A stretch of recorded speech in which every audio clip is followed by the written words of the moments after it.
بسم اللہ الرحمن الرحیم۔ آج ہم حضرت الیاس علیہ السلام کا تذکرہ آپ کے سامنے بیان کریں گے۔ قرآن کریم میں آپ کا تذکرہ صرف 2 جگہ پر آیا ہے، سورہ انعام اور سورہ صافات کے اندر۔ آپ علیہ السلام کا سلسلہ نسب حضرت ہارون علیہ السلام سے ملتا ہے۔ یہ وہ دور تھا جب بنی اسرائیل اور ان کا بادشاہ اخی اب اور اس کی بیوی ایزبل بعل نامی ایک بت کے پرستار تھے۔ آپ کی زیر سرپرستی میں اللہ کے نبی حضرت الیسع علیہ السلام رہے، جو آپ کے بعد نبی بن کر مبعوث ہوئے۔ علامہ ابن کثیر رحمہ اللہ نے بروایت حضرت وہب رحمہ اللہ آپ کا سلسلہ نسب اس طرح بیان کیا ہے: الیاس بن نسی بن فخاش بن عبداز بن حضرت ہارون علیہ السلام بن عمران۔ حضرت الیاس علیہ السلام حزقیل علیہ السلام کے بعد بنی اسرائیل کی طرف مبعوث ہوئے۔ تاریخی اور اسرائیلی روایات اس بات پر متفق ہیں کہ آپ حضرت حزقیل علیہ السلام کے بعد اور حضرت الیسع علیہ السلام سے پہلے بنی اسرائیل کی طرف مبعوث ہوئے۔ آپ علیہ السلام اردن کے علاقے جلعاد میں پیدا ہوئے۔ اس وقت بنی اسرائیل کے ملک میں جو بادشاہ حکمران تھا اس کا نام بائبل میں اخی اب اور عربی تواریخ اور تفاسیر میں عجب یا اخب مذکور ہے۔ اس کی بیوی ایزبل بعل نامی ایک بت کی پجارن تھی۔ تفسیر کشف الرحمن میں ہے کہ یہ 20 گز لمبا بت تھا، اس کے 4 منہ تھے۔ حاکم کی بیوی نے بنی اسرائیل میں بعل کے نام پر ایک بڑی قربان گاہ تعمیر کر کے بنی اسرائیل کو بت پرستی کے راستے پر لگا دیا تھا۔ حضرت الیاس علیہ السلام کو اللہ کی طرف سے حکم ہوا کہ وہ اس خطے میں جا کر توحید کی تعلیم دیں اور بنی اسرائیلیوں کو بت پرستی سے روک دیں۔ دوسرے انبیاء کرام علیہم السلام کی طرح حضرت الیاس کو بھی اپنی قوم کے ساتھ شدید کشمکش سے دوچار ہونا پڑا۔ قرآن کریم میں صرف اتنی بات بتائی ہے جو عبرت اور موعظت کو حاصل کرنے کے لیے ضروری تھی کہ ان کی قوم نے ان کو جھٹلایا اور چند مخلص بندوں کے سوا کسی نے حضرت الیاس کی بات نہ مانی۔ چنانچہ سورہ صافات میں اللہ پاک فرماتے ہیں وَإِنَّ إِلْيَاسَ لَمِنَ الْمُرْسَلِينَ إِذْ قَالَ لِقَوْمِهِ أَلَا تَتَّقُونَ أَتَدْعُونَ بَعْلًا وَتَذَرُونَ أَحْسَنَ الْخَالِقِينَ اللَّهُ رَبَّكُمْ وَرَبَّ آبَائِكُمُ الْأَوَّلِينَ فَكَذَّبُوهُ فَإِنَّهُمْ لَمَحْضُورُونَ إِلَّا عِبَادَ اللَّهِ الْمُخْلَصِينَ وَتَرَكْنَا عَلَيْهِ فِي الْآخِرِينَ سَلَامٌ عَلَى إِلْيَاسِينَ إِنَّ كَذَلِكَ نَجْزِي الْمُحْسِنِينَ إِنَّهُ مِنْ عِبَادِنَا الْمُؤْمِنِينَ۔ اور بے شک الیاس بھی پیغمبروں میں سے تھے، جبکہ انہوں نے اپنی قوم سے کہا کیا تم ڈرتے نہیں؟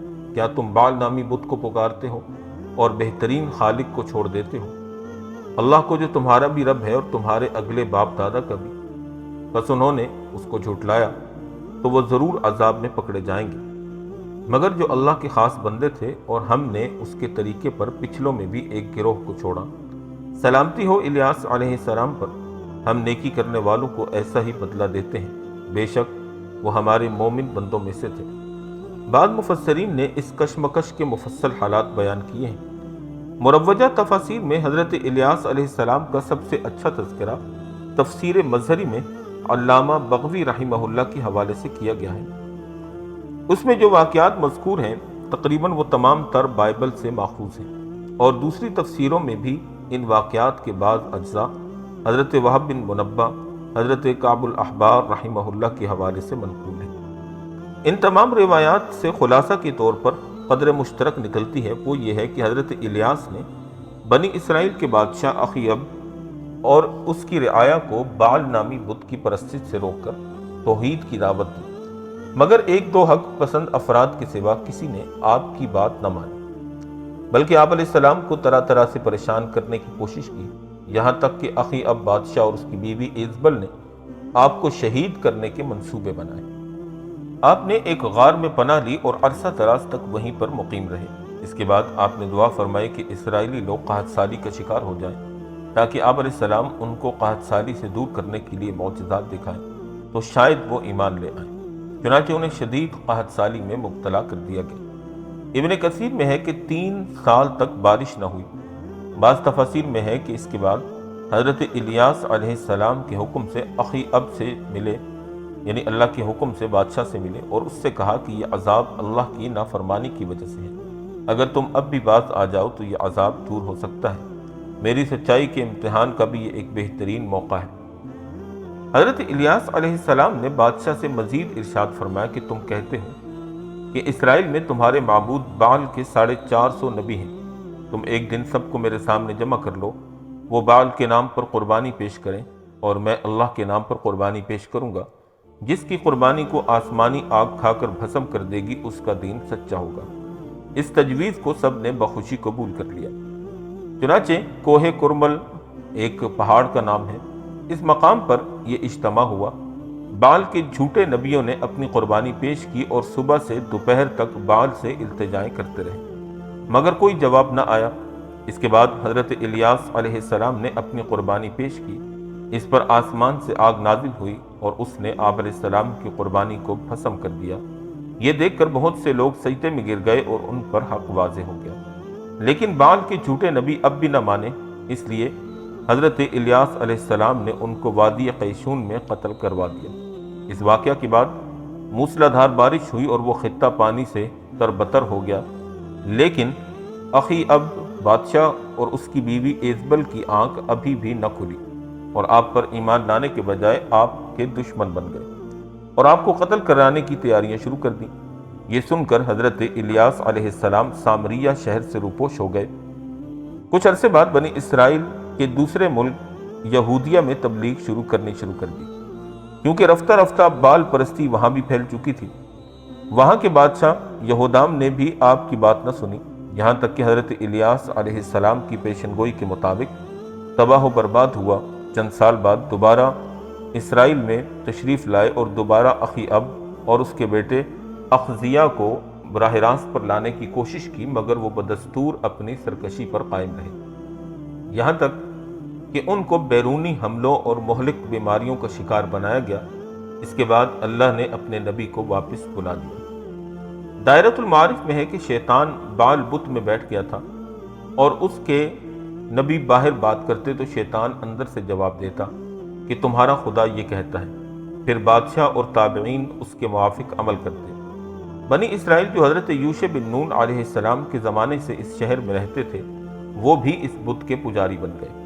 تو حضرت الیاس علیہ السلام ایک پہاڑی میں 7 سال تک چھپے رہے اور سوائے گھاس وغیرہ کے کچھ خورد و نوش نہ تھا۔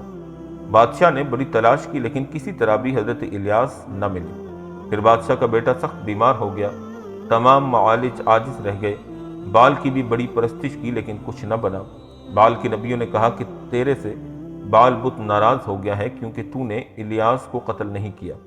بادشاہ نے 400 آدمی حضرت الیاس علیہ السلام کی تلاش میں بھیجے، ہر جگہ ہر غار میں آواز دیتے اور کہتے، اے الیاس سامنے آ، ہم ایمان لے آئے ہیں اور بادشاہ بھی اسلام لے آیا ہے۔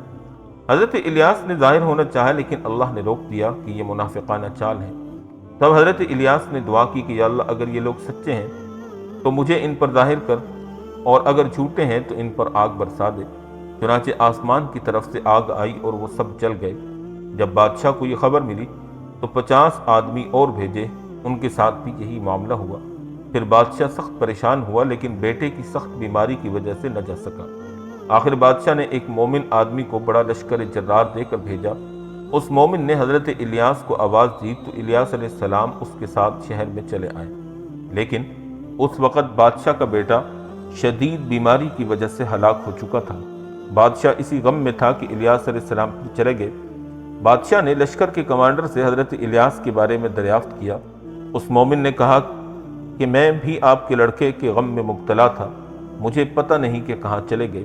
بڑی مصیبتیں گزارنے کے بعد حضرت الیاس علیہ السلام ایک عورت کے گھر رہے، اس کا جوان بیٹا بیمار تھا۔ حضرت الیاس علیہ السلام نے دعا کی تو وہ ٹھیک ہو گیا۔ وہ حضرت الیاس علیہ السلام تھے جو آپ علیہ السلام کے بعد نبی ہوئے۔ حضرت الیاس علیہ السلام نے اپنے لیے دعا کی، پھر وہ نورانی گھوڑے پر سوار ہو کر اڑ گئے۔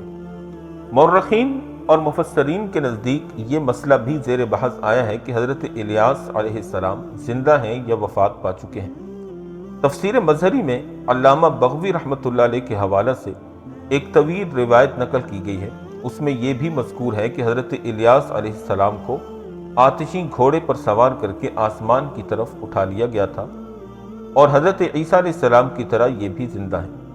ابن کثیر میں ہے کہ جب کفار اپنے وعدے سے پھر گئے اور اپنے کفر پر اڑ گئے تو آپ علیہ السلام نے یہ حالت دیکھ کر اللہ سے دعا کی کہ انہیں اپنی طرف اٹھا لے۔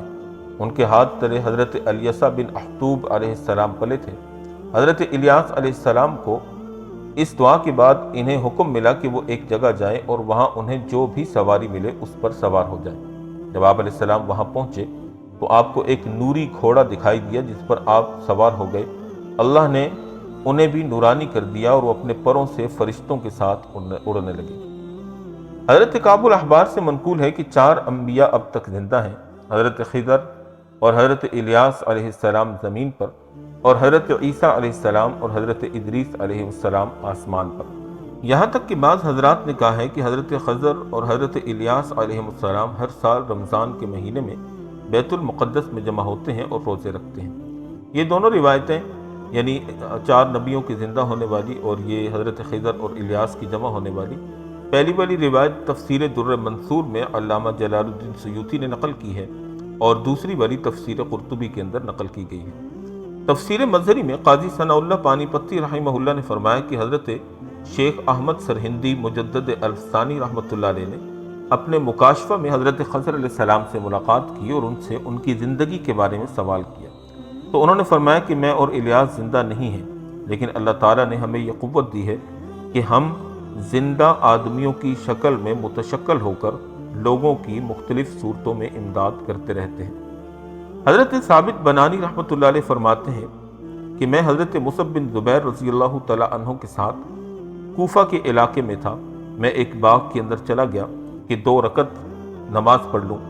میں نے سورہ مومن کی ابتدائی آیتیں الیہ المصیر تک نماز سے پہلے پڑھ لی۔ حامیم تنزیل الکتاب من اللہ العزیز العلیم غافر الذنب وقابل التوب شدید العقاب ذی الطول لا الہ الا هو الیہ المصیر۔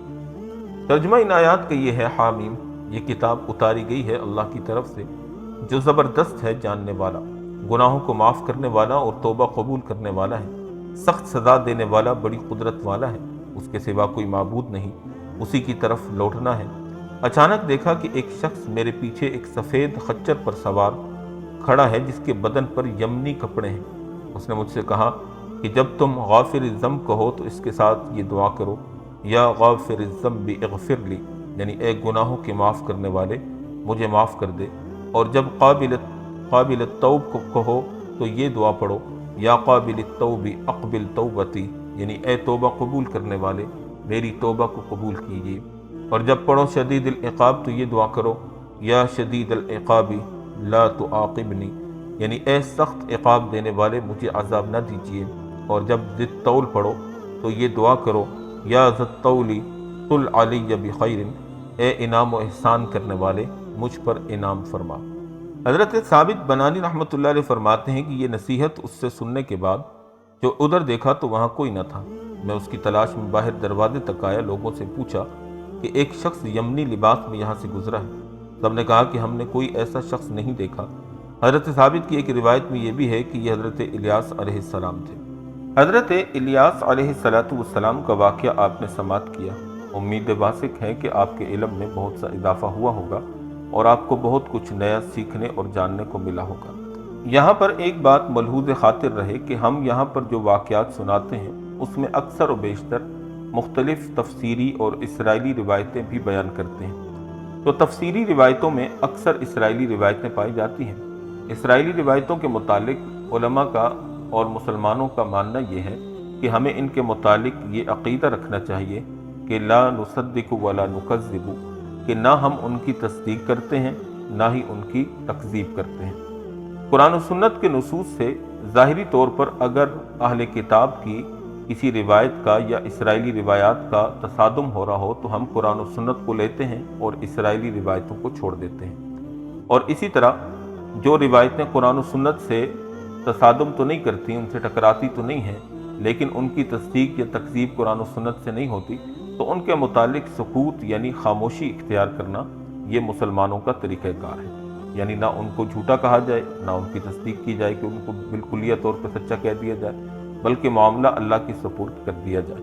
ہم جو یہاں پر ہر طرح کی روایتیں آپ کے سامنے بیان کرتے ہیں یہ صرف آپ کی معلومات اور علم میں اضافے کے لیے کرتے ہیں۔ جتنی چیز قرآن و سنت سے ثابت ہے ہمارا حتمی اور یقینی عقیدہ وہی ہے باقی اسرائیلی روایات جو مختلف روایتوں اور کتابوں سے منقول ہوتی ہیں وہ صرف معلومات کی غرض سے شیئر کی جاتی ہیں، ان کا اور کوئی مقصد نہیں ہے۔